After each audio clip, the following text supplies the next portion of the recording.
Ljubezen je lahko lepa in nenavadna, in zato ni čudno, da se je v pravljici kositrni vojak zaljubil v plesalko iz papirja.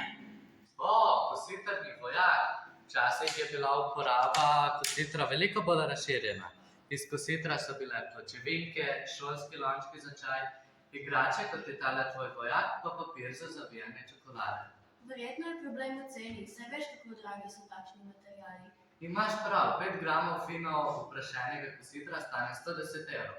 Misliš, da je tako dragocen material ali je problem v ceni energije pri pridobivanju? Pri kemiji se vse vrti okoli energije. Tukaj sem našel podatek, da beta kositer ali beli kositer tvori lepe srebrne igličaste kristale za tetragonalno strukturo, alfa ali sivi kositer, ki je stabilnejši pri nizkih temperaturah, pa tvori diamantno kubično strukturo, v kateri se elektroni ne morejo prosto gibati in zato ne prevaja električnega toka. Te kovinske kristale bi pa rada videla. Jaz tudi.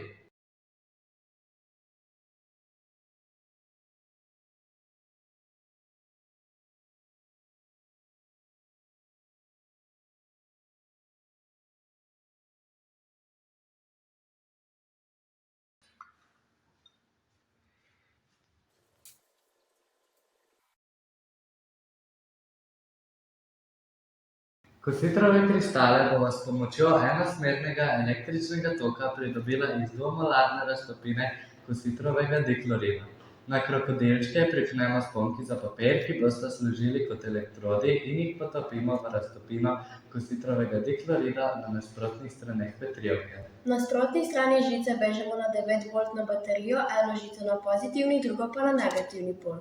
Ker bo potekla reakcija, ki je ravno obratna tisti v galvanskem členu, je elektroda, ki je vezana na negativen pol, katoda, elektroda, ki je vezana na pozitiven pol, pa anoda. Ko v petrijevko nalijemo elektrolit, poteče elektroliza, ki je redoks reakcija. Na anodi se kositrovi 2+ ioni oksidirajo, na katodi pa reducirajo. Na anodi nastajata v vodi topen kositrov tetrahlorid ter plinasti klor.